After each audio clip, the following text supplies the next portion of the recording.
As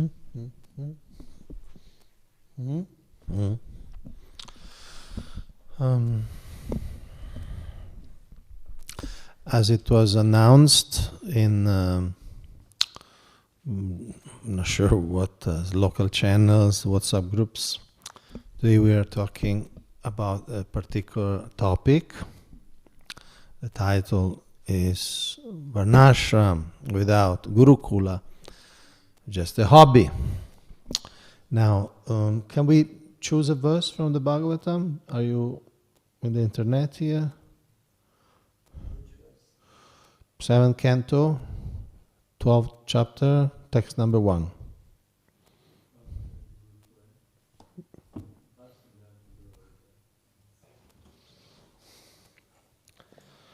And do we have the cable for me after the verse to connect?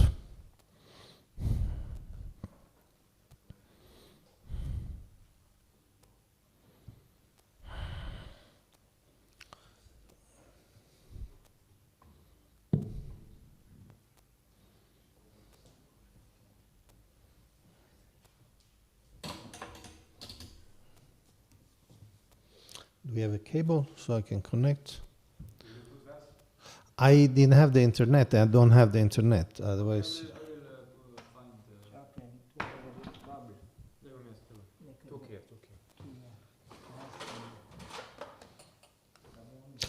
Maharaj can just recite for everyone.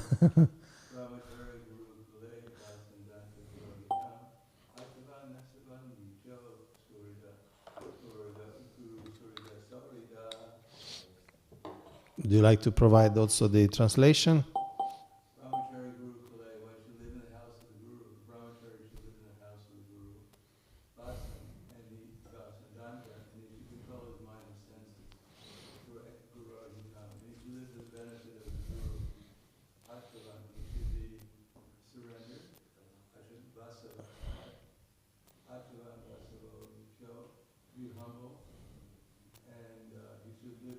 Have good feeling in his heart for the Guru, always with a great vow service.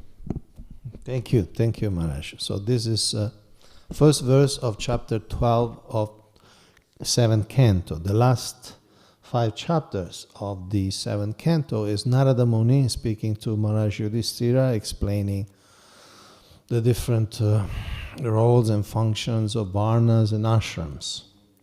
So as far as ashram, it starts with brahmachari, and generally in our parlance, in our colloquialisms, when we say brahmachari, we generally have the image of a young man in his 20s, early 30s, or early 70s, like Prabhu here. But we have an idea of an adult dressed in saffron and unmarried and practicing bhakti yoga generally in a temple. And that's our experience. In the Bhagavatam or in the Vedic literature, generally when we talk about brahmachari, we talk about children. Children going to gurukula. Literally, gurukula means the house of the guru. Of course, being at the house of the guru and the guru being a teacher is also a school. Interestingly, at least I find interesting, even sages who were gurus and had their own gurukulas would send their children to another sage to learn from another sage, so that the parental relation between the father and the child does not compromise the objectivity of the teacher, who has to be impartial and seeing really where this child is at. So, this is a presentation entitled Varnashram without Gurukula, just a hobby. Now, hobby is not something negative, necessarily negative. There are hobbies which are very sattvic, very beneficial, like walking, or swimming, or painting. So a hobby is not something bad, but a hobby is something through which generally we don't earn our living. We are not professionals. Most people can just maintain their family just by walking or running or swimming or painting. So the idea is this. So again, this is various hobbies can be very useful, like cycling or music and so on. But they are more for diversion or entertainment or recreation. It's not the main thing. So Srila Prabhupada said, you have to establish varnashram. He said it in many ways, in many forms, in many forums. This is for a morning walk in Mayapur. It's not this particular photo. This photo comes a few years before. But in Mayapur, with the leaders who came to attend the GBC meeting, so it's an important reference, you have to establish varnashram. And so we need to understand theoretically that every kind of society, every kind of civilization, every kind of culture creates its own education system, its own schools. And why? Of course, in every society there are children, and children needs to be prepared to fit in a particular society, with a particular worldview, with a particular set of skills for them to maintain themselves in that society, and also with the values of that society. The vision of the world, the goals, and so on. For instance, an industrial society will focus on creating people who fit productively in that industrial society. Therefore, managers, engineers, and that type of skills. In a rural society, of course, there will be a focus, say, on agriculture, a focus on that type of skills. So, the proposition of this presentation is that if we want to establish varnashram as the founder Acharya requested us to do, then we have to see what kind of schoolings will prepare people from childhood to fit into the varnashram. Not only as productive members, but also in terms of values. So, if we compare varnashram to a tree, education will be the roots of that tree. Srila Prabhupada says in the first canto, in the system of varnashram dharma, which is the beginning of actual human life, small boys after 5 years of age are sent to become brahmachari at the guru's ashram. So that's a system of varnashram. That's a schooling related to varnashram. So gurukula and varnashram school. Srila Prabhupada spoke about these two stages. Gurukula when the children are very young, and at 10, sometimes he said at 12. Then vocational institution, varnashram college. He even said that every temple should have its own varnashram college, so that children can assimilate the values of varnashram. When we talk about varnashram, of course, we talk about daiva varnashram, a devotional varnashram centered on serving the Lord. Samsiddhir Hari Toshanam, the perfection of daiva varnashram is to please Lord Hari, Lord Krishna, Lord Chaitanya. So, Srila Prabhupada said, for instance, in Vrindavan, 1974, from 5 to 10 years, Gurukula, and after 10 years, they should go to the Varnashram college. So that's the vision of the founder Acharya that he expressed in many conversation, in the books, in morning walks like this one. Sometimes 10 years, sometimes 12. That's a kind of a detail. But basically you start to a gurukula and then you move to a vocational schooling. For instance, actually the same morning walk shows that for Srila Prabhupada this education was such a crucial aspect of the movement. He had this vision of rewriting, like we will see, rewriting Western civilization, and for this very ambitious, spiritually ambitious, broad project, education is essential. Now you be trained up and revise the whole edition of the Western civilization, especially in America. Then a new chapter will come in. This is the program. Therefore, Varnashram school required. So, this presentation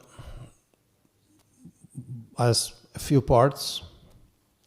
First, I would like to impress upon the devotees, especially those who may not be familiar with all what Srila Prabhupada said, how Srila Prabhupada took very seriously the Gurukula and consequently the Varnashram college. Second, why so far, next year is 60 years of ISKCON, so far we have not been successful in fulfilling his vision. Many countries we don't even have our own schools.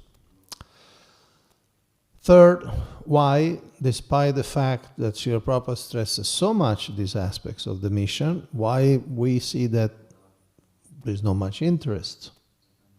In fact, I often ask the devotees when I give this presentation, how often you hear about Gurukula during lectures? How many of you heard about Gurukula? How many times you heard about Gurukula in the last year? 1, 2, 0, 5, 10? 0. Yeah, this is more or less the answer I always get. So we don't even talk about this, although it's a very important aspect of Srila Prabhupada's mission. For instance, in the book, see, some quotes we may say, well, this is a particular letter to a particular individual, but this is one of the mentions in the books. And, okay, just read. Formerly, the Brahmanas, Kshatriya and Vaishya, everyone but the Sudras, were trained in the Gurukula. There have consequently been many instances in which great kings and emperors have given up household life. They could give up all their possessions because they were trained early as brahmacharis. This is another important aspect of Gurukula education. It's not just to prepare the child for adulthood and for the productive life. It's also to prepare the child to, after their productive life, after having children, being family people, to detach themselves. That's why Srila Prabhupada say, see, these kings, obviously they had a large opulence, large influence, but they could detach themselves at one point, as we see in the Bhagavatam, many instances, because they have been to Gurukul. They already had the taste for austerity, for detachment, so they could reconnect at the end of life. So, nowadays, there are different schools. Some are maybe good in providing certain skills, but they are not designed for ultimate renunciation. They are not designed for ultimate detachment. Therefore, the people may find their place in the modern society, but they are not trained to leave their comforts at one point and become vanaprasthas or even sannyasis. So, again, the concept of the roots. A tree, stronger is the root, stronger is the tree. If we again compare varnashram to a tree, then the roots are the gurukul and varnashram college, and then the children who grow up in that system, then they can fit within the 4 varnas and the 4 ashram to be more natural for them. But if a tree, like apparently this tree, didn't have very strong roots, then at the first gust of wind, the whole tree may fall down. So our concept, our conception of varnashram, our attempts at varnashram without the educational system may be quite wobbly or flimsy or vulnerable. Again, gurukula is the root and varnashram is the tree. And of course, it's a challenge because we don't come, most of us, I think all of us, we don't come from that background, so it's hard to value something we have not experienced. And we need to start that cycle, society, education, society, education, society, education. We have to start by establishing that education for the society Srila Prabhupada wanted. So a few quotes, there are many more, but I had to be selective, of course. Letter to Mohanananda. If you become headmaster of the Gurukul, that is more important than going to South America. This is the most important post in pushing on this movement. Letter to Stoka Krishna. I consider this Gurukula school to be one of our most important aspects of this movement, and it should be given all serious considerations by the members. Let's remember that Srila Prabhupada did not only speak about Gurukul theoretically. He actually put a lot of energy and time and attention to it. This photo is not photoshopped. It's not AI generated. It's a real photo. Srila Prabhupada with young brahmacharis. So he had inspired and recommended the formation of Gurukul in Dallas, Texas, then in Vrindavan when the conditions were favorable and so on. So he did not just speak about it in many circumstances, but he actually was involved directly, indirectly in the teacher and so on. Letter to the couple, Dayananda and Nandarani. Gurukul is our most important project. Again, the books, Srimad Bhagavatam. So books, of course, are public, are solemn, are official. It's not a personal instruction. In our Krishna consciousness movement, the Gurukula plays an extremely important part in our activities. Because right from childhood, the boys at the Gurukula are instructed about Krishna consciousness. Thus they become steady within the course of their hearts. And this is the essence of Gurukula. There are skills the children should gain, like reading, a little arithmetics, reading, writing. Those are essential skills to function in this world. But ultimately, the goal of a Krishna conscious education is become steady in affection for the Lord. Thinking of Krishna, being able to think of Krishna in affection, in love. Here, Srila Prabhupada is giving a practical example. He wanted to introduce writing the Sanskrit letters, so asked for a volunteer. This boy, Dvarkadish, came, and you can see Srila Prabhupada is taking his hand and forming the Sanskrit words. The first Sanskrit word, Sanskrit letter. Okay, so why did not work?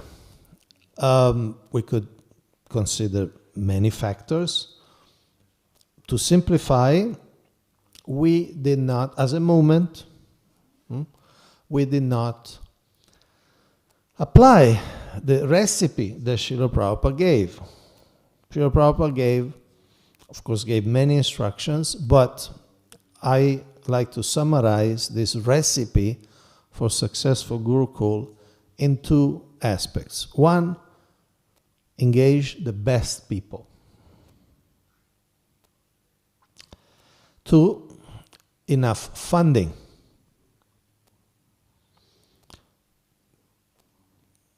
Enough money so that children are taken care of, the school can maintain itself, the teachers have a dignified life, nothing luxurious, but at least a dignified life. So I'll share two quotes in which Srila Prabhupada stresses these two aspects, these two, we could say, ingredients. Morning walk. Teaching should be done by the sannyasis, just like a missionary school. The fathers teach.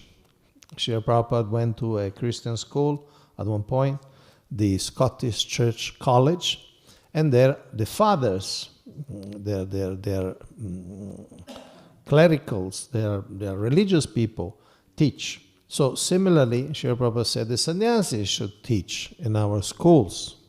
Now, sannyasis, grihastha, brahmachari, or vanaprastha, that's in one sense a detail. The point is that good people, mature, emotionally stable, knowledgeable, spiritually advanced, should be in the Gurukula. That's why it's called Gurukula, the place of the Guru. Now, Diksha Guru, Shiksha Guru, that's a detail, but should be a Guru caliber person or persons that teach. Letter 2, Satswarup Maharaj, he was the GBC of the school in Dallas. That school is very, very important business, and the best man must be found out for taking charge there and developing it nicely. Unfortunately, in some cases, not all cases, but we did exactly the opposite. In other words, if a devotee was not good, say, for distributing books, was not good for making life members, was not good for collection, was not good for taking any steady responsibility as a manager or head pujari, then we would send them to Gurukul. It was more like the dumping place of people who were not fitting in anywhere. Of course, not everybody. We had also very good teachers and so on, but often it happened that different temples, different chapters, they were keeping the best people for other services, and the Gurukul would get often kind of the rejects. Okay, about funding. To Jayatirtha, one of the GBCs or top leaders, all grihasthas who are interested in doing business should do so in full swing. Let all the grihasthas who wish to execute business full-fledgedly in the USA, and in this way support Gurukula. The profits from the businesses should first go to support Gurukula, and balance may be given for the local temple's maintenance. So you can see Srila Prabhupada's idea of budgeting. First, Gurukul, and balance to temples.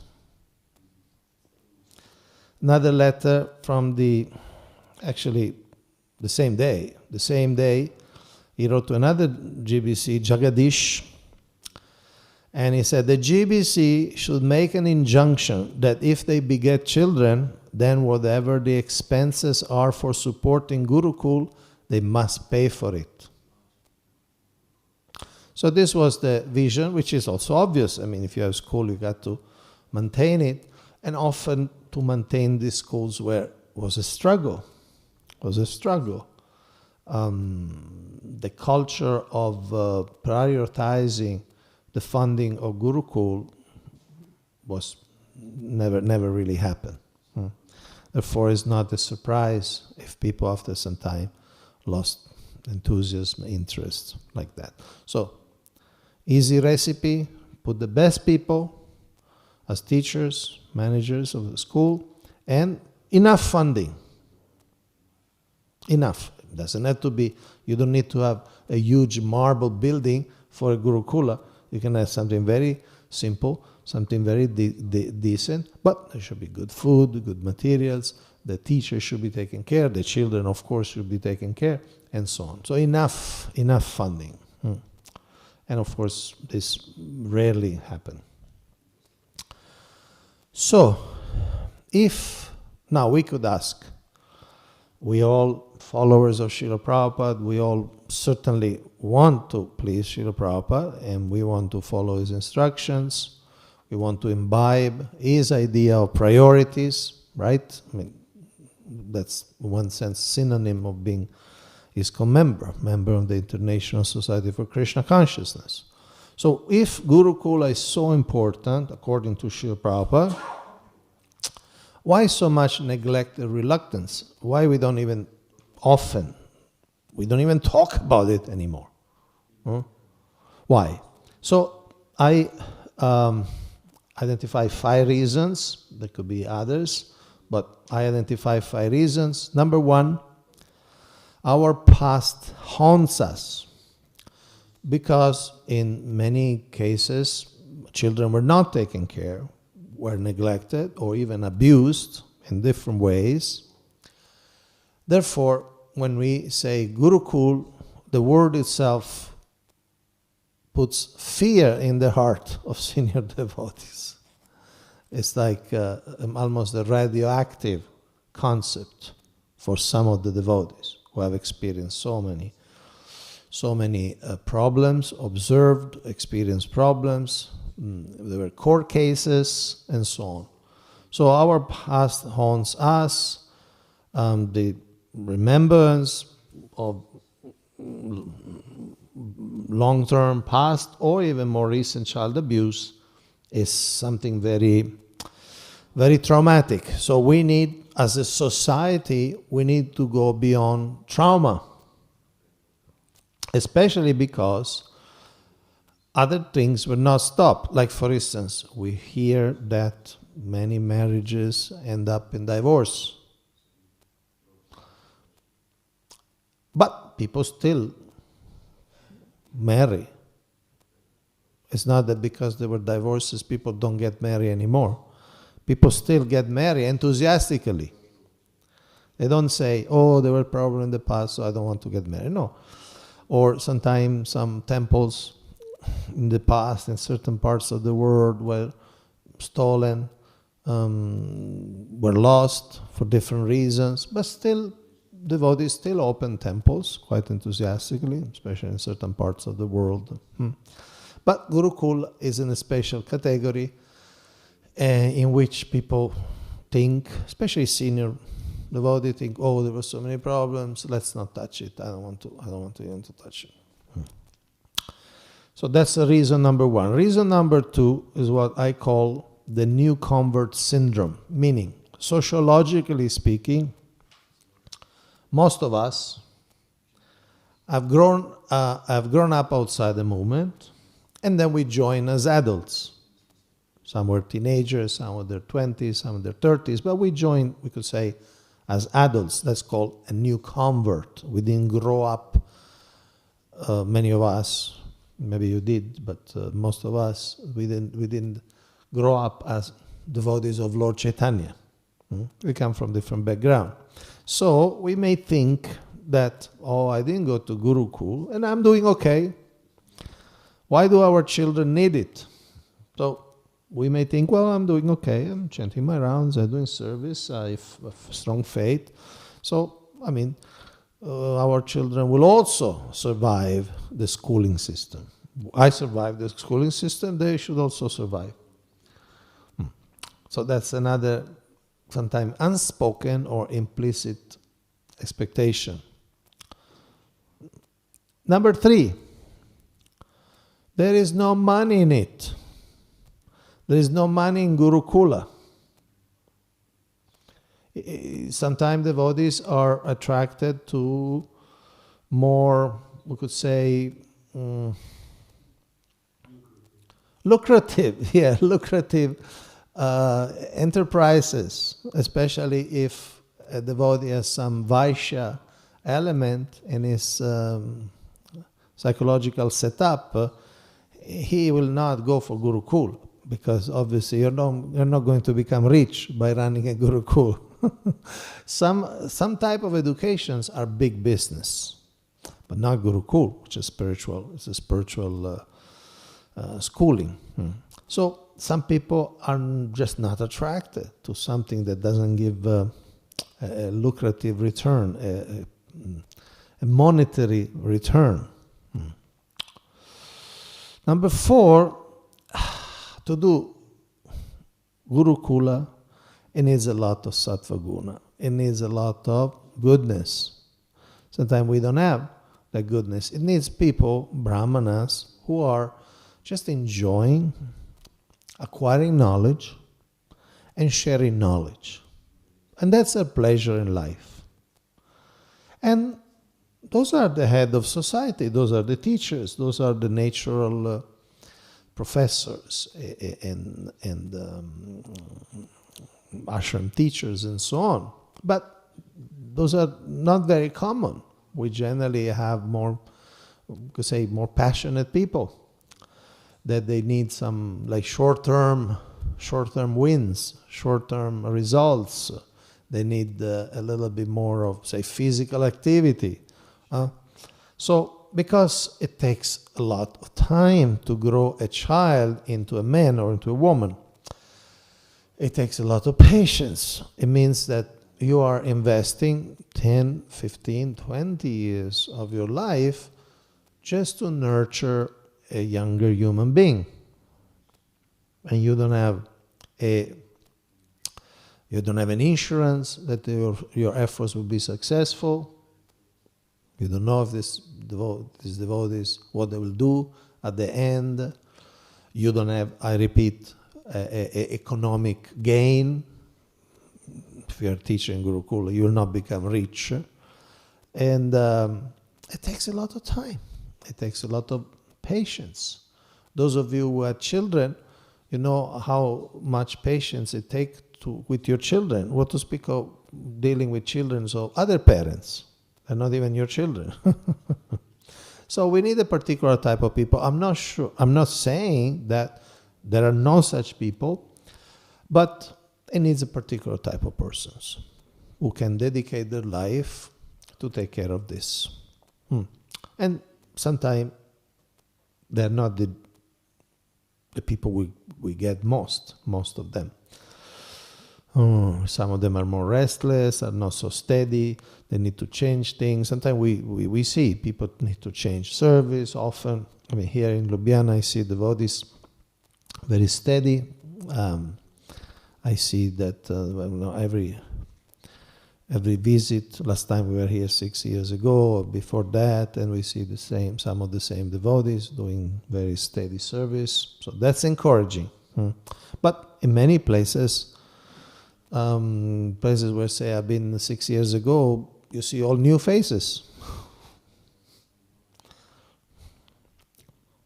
Number 5, it's a lack of faith. Lack of faith in different spheres. We may lack faith in Srila Prabhupada's words. Sometimes we don't even know sometimes how much he spoke about Gurukula, how much Gurukula meant for him. But sometimes we don't have faith that this will actually is so important to Srila Prabhupada. And sometimes we don't have faith in our children. We think that our children are not really, we may not say it, but we may think that our children are not real dvijas. Srila Prabhupada, as we will see, said dvijas will not just try for a job. Actually, will never get a job as such. They will create their own enterprises. So sometimes we don't have faith that our children will survive unless we educate them just to get a job.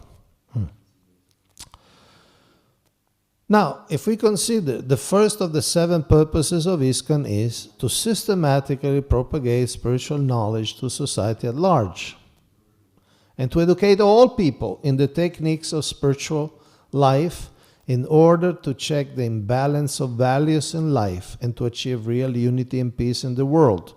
Now, this is a very broad purpose, to systematically propagate spiritual knowledge to society at large. Unfortunately, like a little reality check, we need to admit that we are not able to do it even with our own children. Yes, I mean, our parents are doing their best. Many temples have Sunday school, and we hope the Grihasthas are trying to give best example in their house, with their altar and with their practices. At the same time, we must admit that we are not able to do it systematically even with our own children. So we want to educate all people, we should start with our children. Okay, so what's the alternative? Because you want to say, well, okay, no gurukula. What's the alternative? Srila Prabhupada spoke about that many ways. For instance, Pandal lecture Delhi. This is a public pandal, so openly he said, don't spoil your children. The modern educational system without any knowledge of Bhagavan, I may tell you frankly, not only in India, everywhere, they are practically slaughterhouse. Another conversation a couple of years later in London, Srila Prabhupada say, I have seen intelligent boys, they go to school and he is spoiled. Yes, spoiled. He learns how to smoke, how to have sex, how to talk nonsense, how to use knife, how to fight, these things. Simply slaughterhouse. This so-called school is called slaughterhouse. Yes, slaughterhouse. So obviously Srila Prabhupada had not much faith in the schooling system. And this is more than 50 years ago. He speaks about using knife.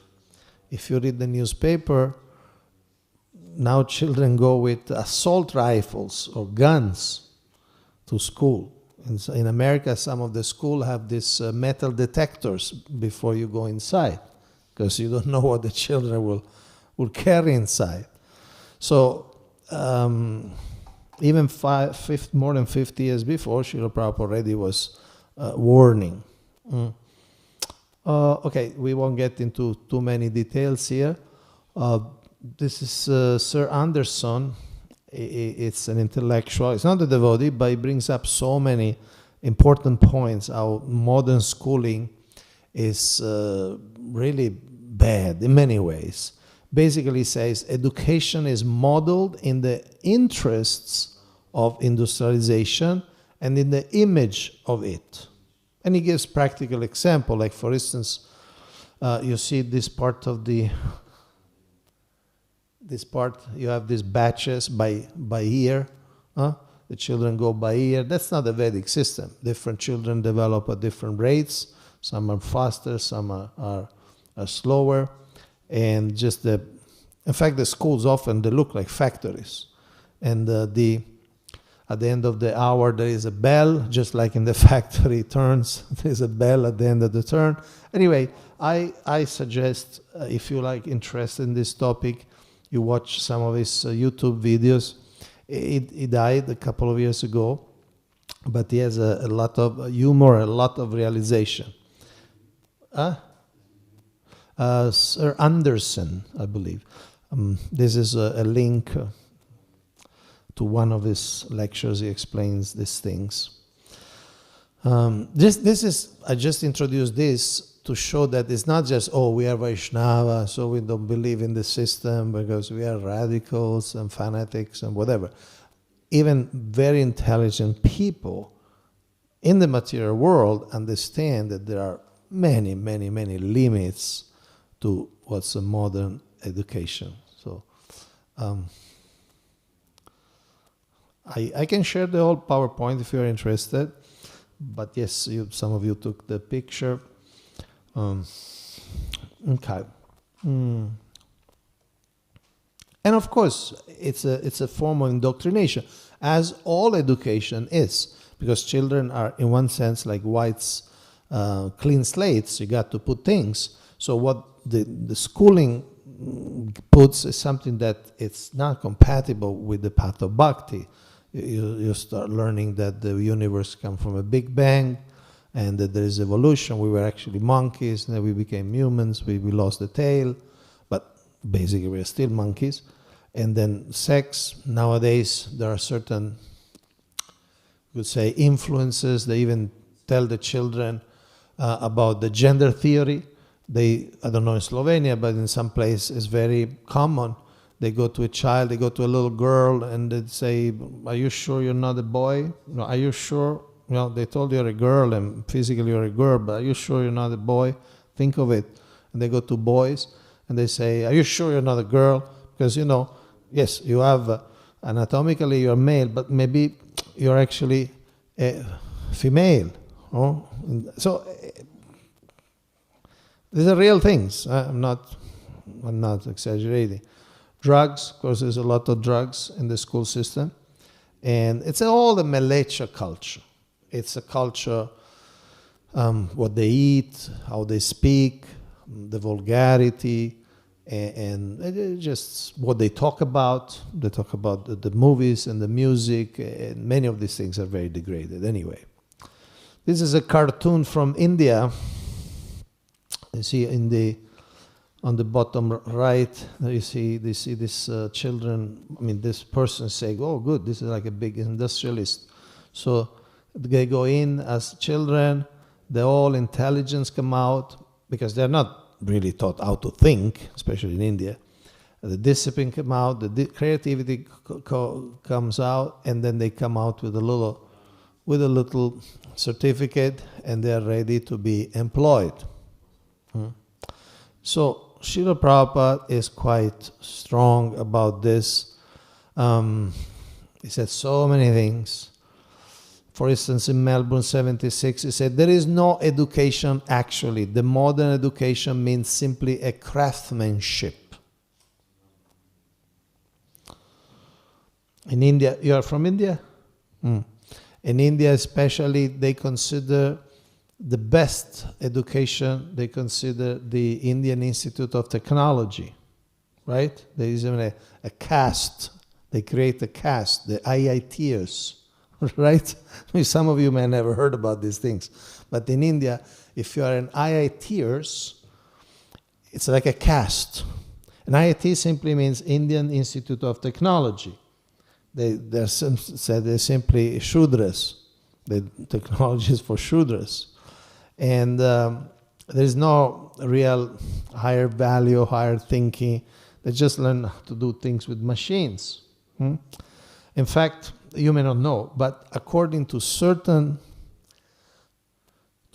classifications, there is not even one college, university from India in the first 1,000 college and university by ranking. According to our classification, there are maybe one or two in the first 100. But according to some qualification, the whole Indian system of education doesn't even make in the first 1,000. And this is surprising, first of all, because India is the largest country in the world, most people. And second, because India has such an extraordinary background of universities. Since more than 2,000 years, they have great universities like Taxila or places like that. People were coming from all over the world to study in India.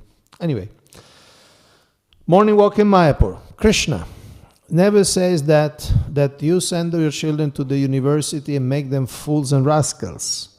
So one who is dependent on job is a Shudra. That is not education.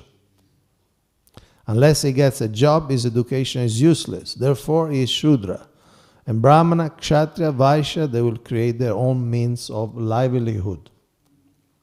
Now, Srila Prabhupada did not say that our children should not go to university at all. For instance, he said that our girls could go to college and learn how to teach in gurukula. So obviously some of our children would choose to become doctors and architects. So it's not that they cannot go to college and universities for some very materially sophisticated technical knowledge. But Srila Prabhupada stressed that to build character, they need to go first to Gurukula.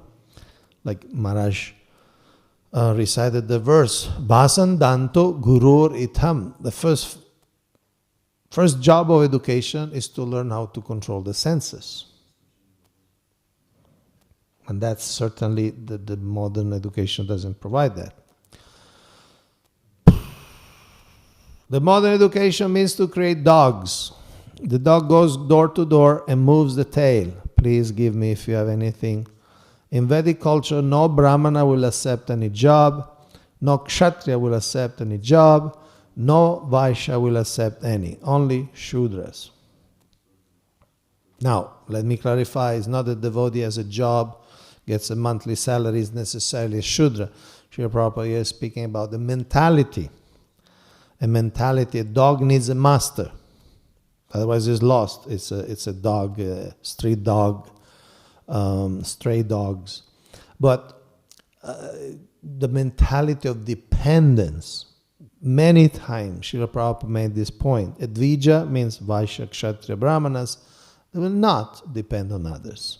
A Vaishya will buy something and sell it for more. Will invent some livelihood. The Kshatriyas, he actually protects others, he rules, he administers, he doesn't depend on others. And a Brahmana has faith in God. He knows that if he does his duty, his dharma, especially as a teacher, Krishna will take care. Anyway, so often the modern education creates this type of situation. You get a piece of paper and then you go begging. Can I have a job? Can I have a job? I have a job. Last year with my wife, we were in America and there are so many Indians who are studying there. And it's a hellish situation. First of all, they get trapped in India. They have to make huge debts to get to America. There are people who are there's all racket. They have to huge debt. Sometimes the parents even mortgage their own house to send the child to the West. And then now with the advancement in technology, artificial intelligence, many of these people, even those who got a job, they're losing jobs because their skills are not necessary anymore. So they could have just taken that money, buy some land and be happy somewhere in India. But they depend on the system and the system chews them up and spit them out. Many of them. Okay, so we want to see our children like this. These are the children going to the Yamuna. I want to see them learning at the lotus feet of the Acharyas, the lotus feet of Srila Prabhupada from qualified devotees. With Krishna center education. If you don't like the word gurukula, for whatever reason, use full immersion Krishna conscious school. The same thing. Full immersion Krishna conscious school. Srila Prabhupada explained how everything should be centered on Krishna. The plays, the books, the games. And so they really develop as Krishna lovers, because Krishna's love is in the heart of everyone. And when the child is pure, is innocent, you put them in a very strong Krishna conscious environment, without force, but with affection and so on, then they'll remain Krishna Bhakta. We have seen some devotees who had good experience in Gurukula, even if in their teenager years they go out and they try to experience the world, but they remain devotees, because there's nothing better than Krishna. So they may have experience for a few years, this and that, but then they come back and they become very steady devotees. We close here with one quote from 4th Canto. It is necessary for the leaders of the Krishna consciousness movement to start educational institutions in different parts of the world to train children starting at the age of 5 years. Thus, such children can all become devotees of the Lord. The face of the world will then change automatically. Hare Krishna. So this was my presentation. I have extra slides if you're interested, but any reflection, any consideration, any comment, or any question?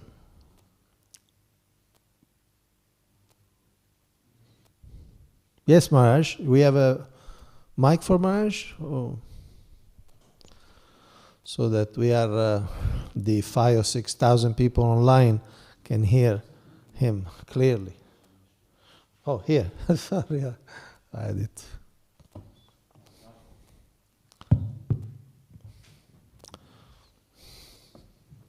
In, I think it was 1950, they did a survey of what were the worst activities that the children were doing in the school. Mm-hmm. And one of them was they sometimes took a piece of paper and they threw it across the room. And some of them would even talk to each other during class when the class was going on. Around 1990, they did a similar survey. And the worst thing that were going on is that in the back of the room, sometimes the children were shooting up heroin. The other thing was that sometimes they'd kill the teacher in the school by shooting him. So that it was quite a big difference between throwing paper planes and shooting the teacher. Yeah. I personally, every time Prabhupada came to gurukula, I was there. Okay. Because in the beginning, actually, I was in charge of the first gurukula. Okay. Because I was the temple president of Dallas at that time when we started gurukula. But then Mohananda, as you saw there, he took over, and then others. I was there when he was there, but I was in the temple near there. I was in Dallas for some time as the president, and then I went to Austin. I was the president there. Uh-huh. So every time Prabhupada came, I came to Dallas, and I stayed some time with the gurukula there. I even ate with the children, and it was nice. So you witnessed how Srila Prabhupada was giving so much attention to the project. Oh, yeah. I had darshan with Prabhupada when Sasrup Maharaj was there. We'd always see him, so I understood the importance of it. They even asked me to become the what was it called? The Minister of Education one time. Okay. But I was the temple president of Dallas twice. So instead of becoming the Minister of Education, I became the temple president of Dallas again. Mm. Thank you for this historical recollection. Anything else? Otherwise we can close.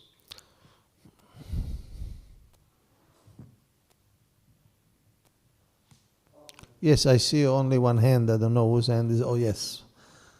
Yes?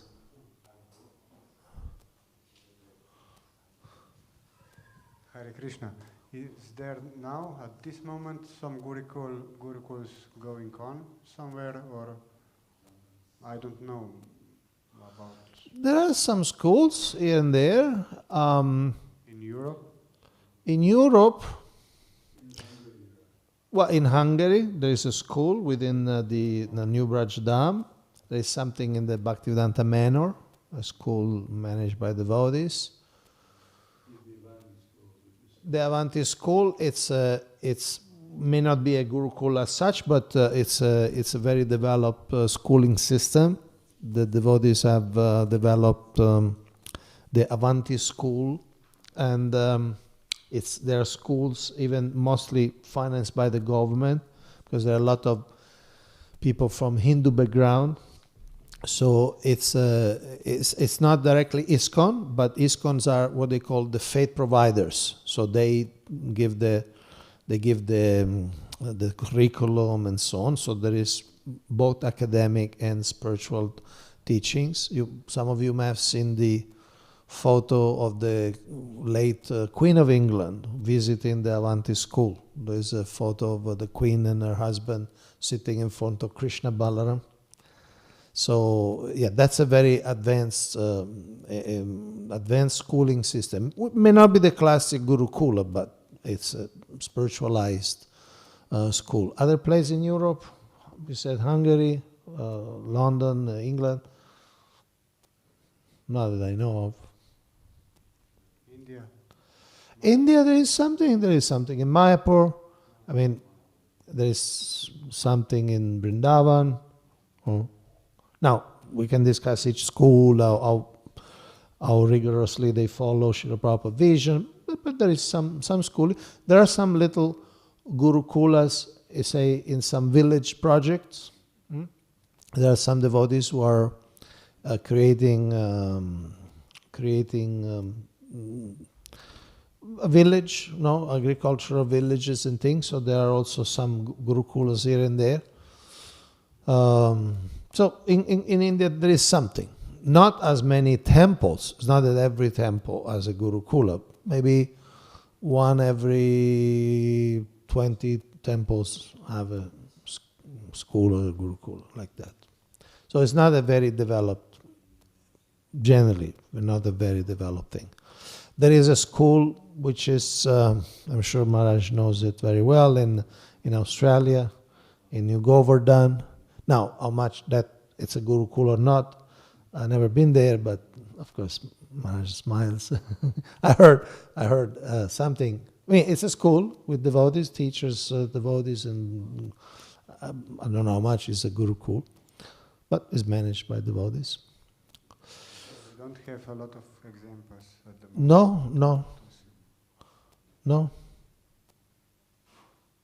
So last week we talked about Amish, So is there some similarities? I was just thinking in gurukuls, so like it's no telephones, growing own vegetables, it's this kind of... There are similarity with who? Amish. No, with who? Culture. Between who? Amish and... Gurukul.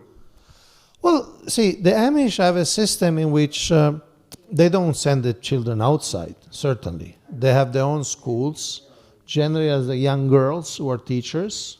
So they teach, they go to school. They don't believe in, generally, they don't believe in long-term education.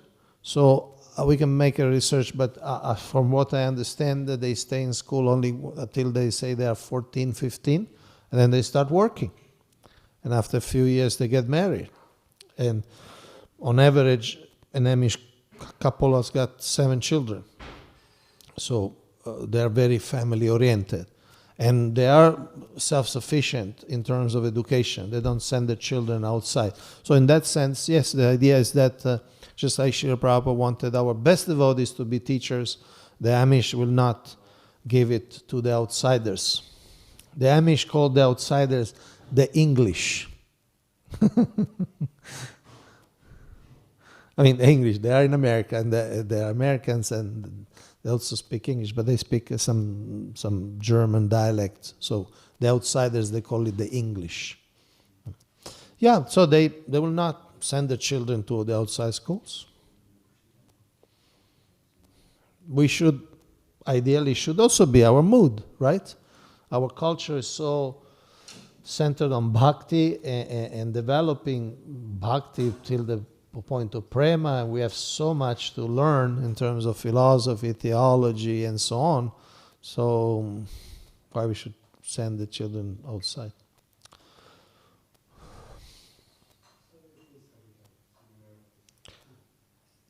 Some we could say some. As I said, every society has got their own education.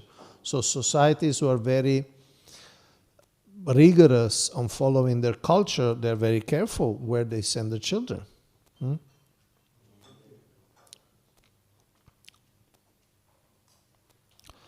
thank you.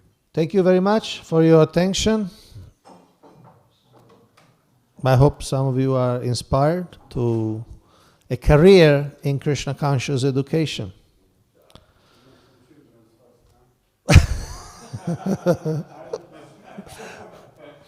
Jai Shri Prabhupada ki Jai Nitai Gaur Premanande.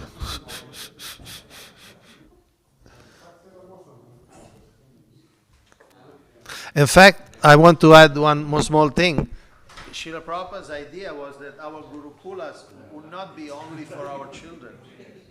he had this vision that also other people would send their children to our gurukul. That should be safe and good environment. Of course. Then it's possible. I would send my. That was 50 years ago.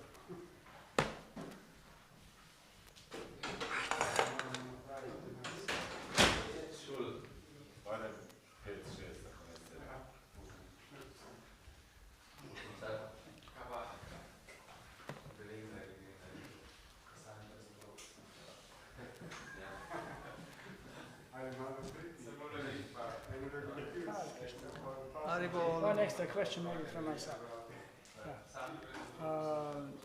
I listened when you lecture online about how to know meaning of prayers. That we use meanings. Meaning of prayer. Oh, prayers. Generally. okay. So I would like to know more, understand more meanings of Guru Vandana. Do you have any idea how I can maybe find the original Sanskrit meaning of? You mean Guru Vandana, the Guru Puja song? That's Bengali. Yeah. That's by Narottam Das Can Thakur. you give any direction how to do that? Well, I'm sure if I don't have internet right now, but if you Google Guru Vandana Narottam Das Thakur translation, there are many translations online. Sanskrit. Bengali to Bengali. English. Bengali. I'm sure I mean, I don't have internet, otherwise we could do it right now. Okay. Any lecture you can recommend about that topic? Lecture. From some speaker. ISKCON, however. On the topic of Guru Vandana. Meaning.